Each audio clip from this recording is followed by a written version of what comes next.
You're in a bathroom, a disgusting bathroom with literal shit on the walls.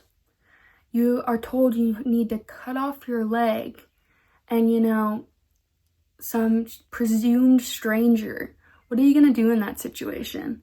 In a lot of horror movies, that's something we often think about as viewers, what we would do in that situation, and that's exactly what James Wan invokes while watching Saw. An impossible situation with terrible decisions to be made. We watch as the characters battle themselves, each other, and the game.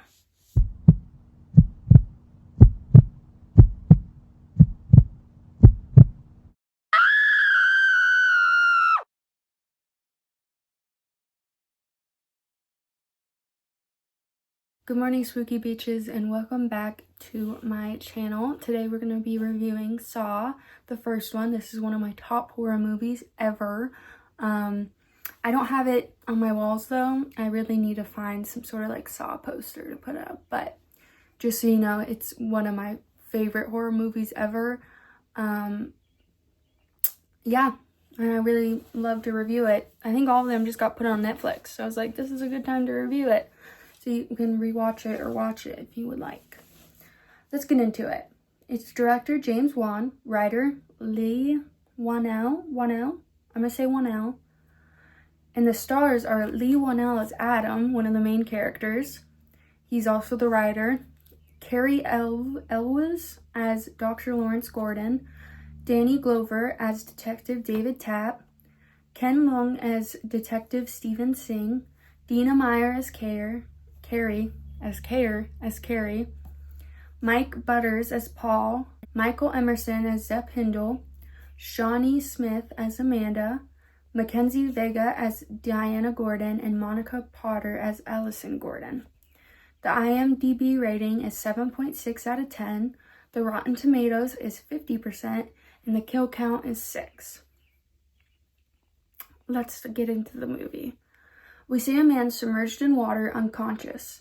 He wakes up in a disgusting bathroom. The man wakes up and realizes he's chained to the wall. He cries for help. Someone whispers, "There's no point in yelling." The lights turn on, blinding him. He spots another person, then his eyes drift to the dead person with their brains out of their head laying on the floor with a pew-pew in their hand. He vomits. That will help with the smell. He's in a sheer panic trying to rip the chain off the wall. I'm going to give you the two guys' names so it's easier to understand. The brunette who woke up in the tub is named Adam, and the other guy who's blonde is named Lawrence, or Dr. Gordon.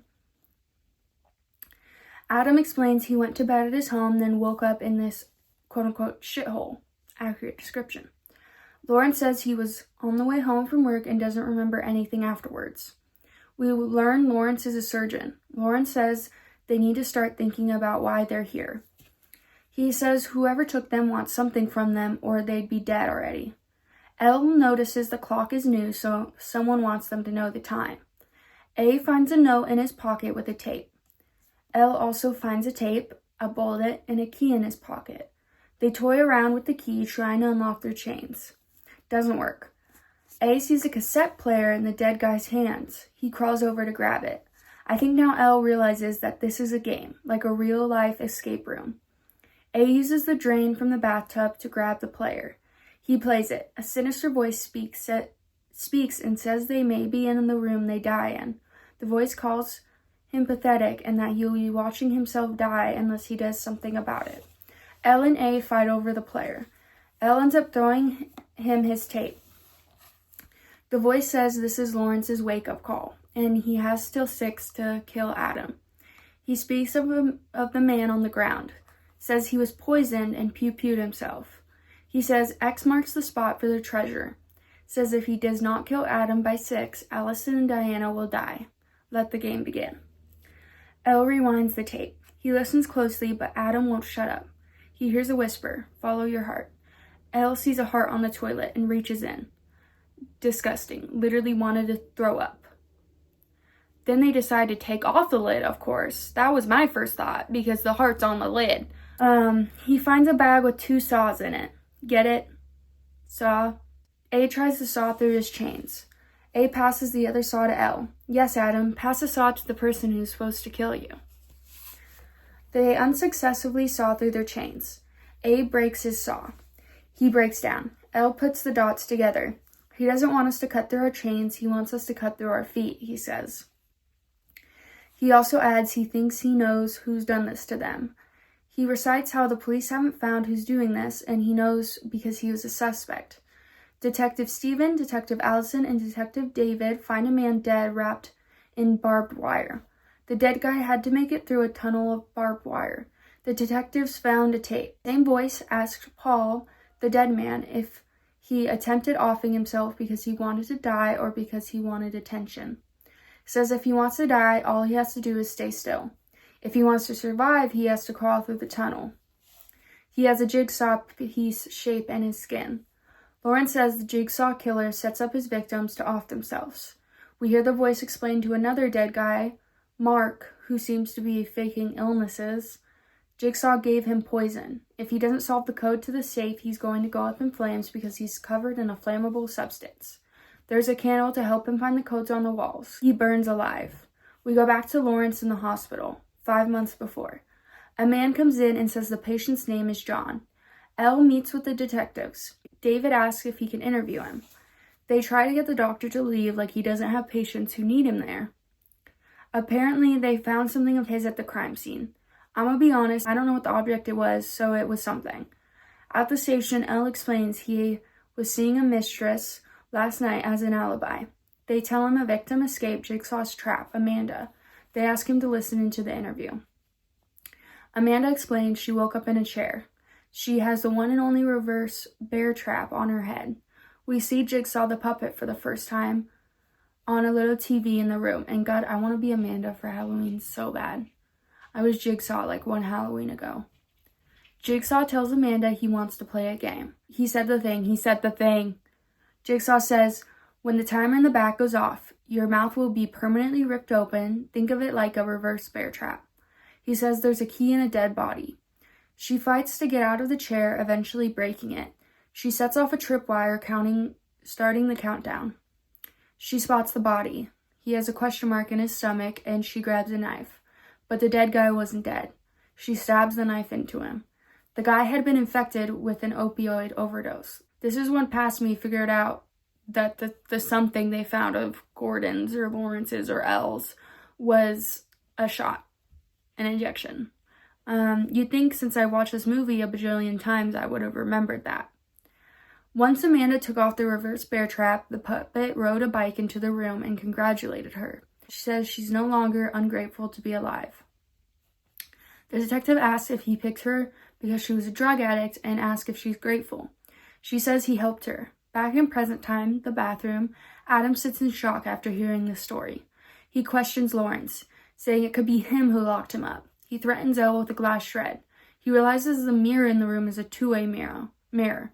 Jigsaw is watching them. They spot the cameras on them. Elle searches for an ex that the recorder mentioned. As they're looking through pictures of Elle's family, A finds a picture of his wife and daughter tied up. A pretends the photo's not there. He hides the photo. Back in time, to see his daughter sleeping in her bedroom, she spots a man in her closet. So this is nightmare fuel. Assuming that's when he took Elle's wife and daughter, we see John, his patient. The detectives literally see John from across the street where they're watching his house.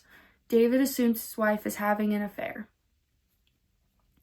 While rewatching the tapes, David spots graffiti in the background and hears a fire alarm.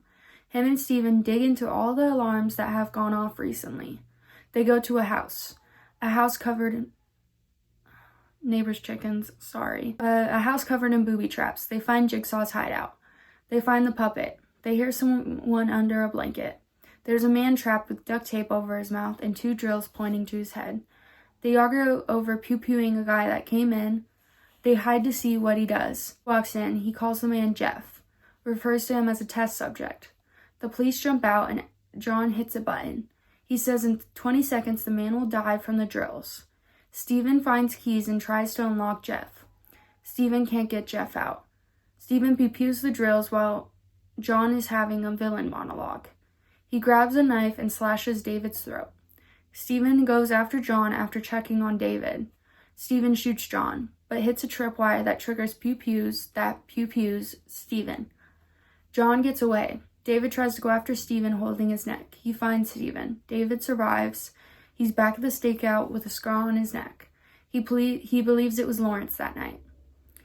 We spot someone who looks a lot like someone we saw earlier who was talking to Lawrence at the hospital, who said John's name.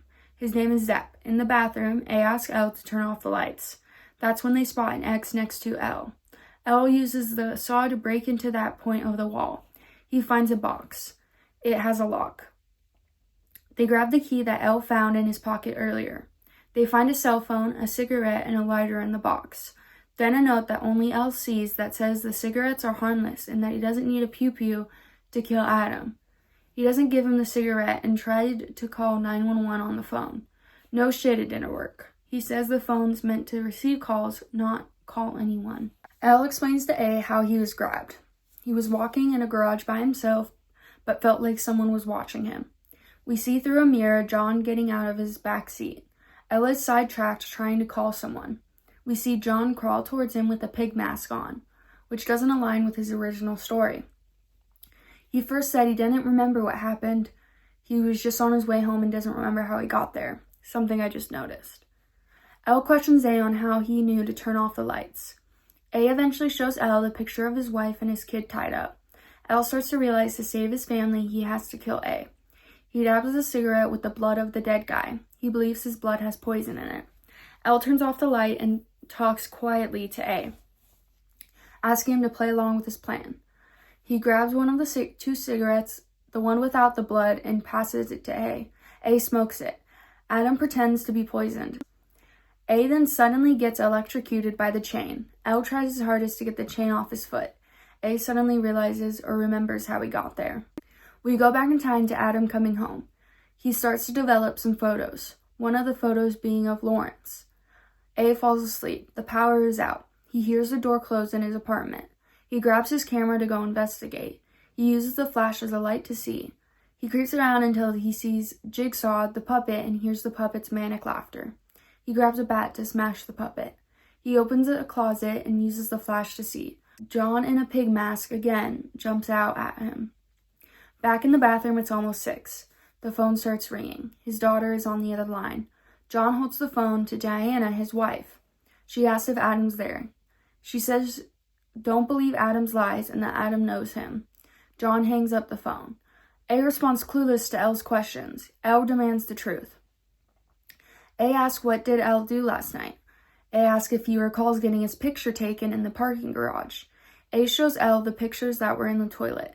A says he was hired to see if he was cheating. We see Elle trying to break off the affair. The phone rings. John's on the other line and says he knows what Elle is doing.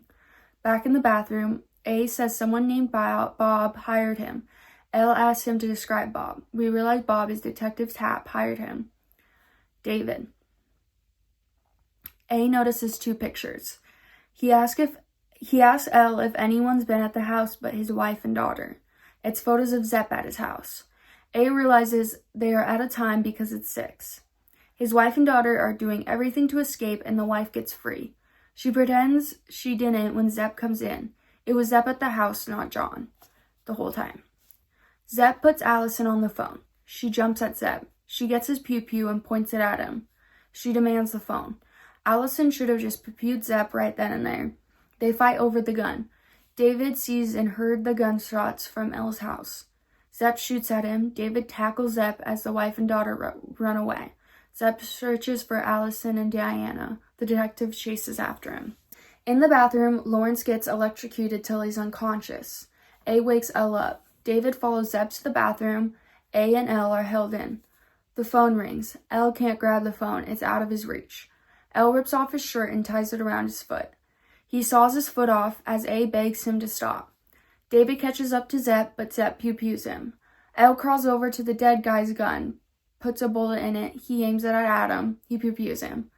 Zepp walks into the bathroom. Zepp says he's too late. A is still alive and attacks Zepp. He smashes Zepp's skull in with the toilet lid. Elle says he's going to leave to get help. They have this moment with their heads together, both seriously out of it. A begs him not to leave. A searches Zepp for a key and finds a tape recorder. He plays it. It's John talking to Zepp. Zepp was poisoned and asked if he'd murder a wife and daughter to save himself. The dead guy, John, gets up, showing that his wounds are fake. He tells A the key to his chain is in the bathtub. A remembers taking out the drain plug and the key falling down the drain. Adam grabs the gun, but John electrocutes him. John leaves A in the bathroom. He says game over and shuts the door. Adam cries. The end. Now that we've explained the movie, let's go into behind the scenes, some little fun facts.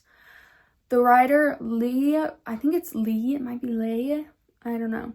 Winnell came up with the idea of Saw by thinking, what if someone was told they have a year to live and they just snap?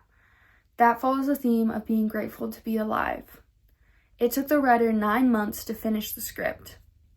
Saw was a very low-budget film. The film didn't have any prep time, actors couldn't rehearse, and they couldn't prepare shots. The low budget made them have to work with creativity. Cary Elwes, who plays Lawrence, actually cut his foot when Lawrence was sawing off his foot in the movie. The director, James Wan, says that what separates Jigsaw from the other horror movie serial killers is his motive to help people by making them appreciate living, not making them pay for their sins. I really like this movie because it makes you question a lot, and it's a very different take than like a slasher or whatever. I love slashers, not dissing slashers, but it was such a new concept, and I really do believe when the first movie released, it captivated people because it was nothing they'd have ever seen before. I remember when I first watched it, it just like blew my mind. And yeah, this movie, I would say this movie is an 8 out of 10 for me. When Adam's like acting like he's poisoned, I'm not talking about that, but like the actual acting felt not very real. Not out of all of them, but like Adam and Lawrence, until the end when they're having that moment, the acting wasn't good. I'm sorry, don't come for me. I just don't think the acting was that good. But the concept, the characters, the plot twist, it's an amazing movie, and I recommend it to anyone who's not seen it. It's such a good movie. Recommend it. I recommend it to you. I recommend it to anyone. It's a great movie. Thank you so much for watching. That's going to be it for this video. Feel free to follow my TikTok, my Instagram. And again, thank you so much for watching. Remember to stay on and off putting. Let me know if there's any other horror movies you want me to review.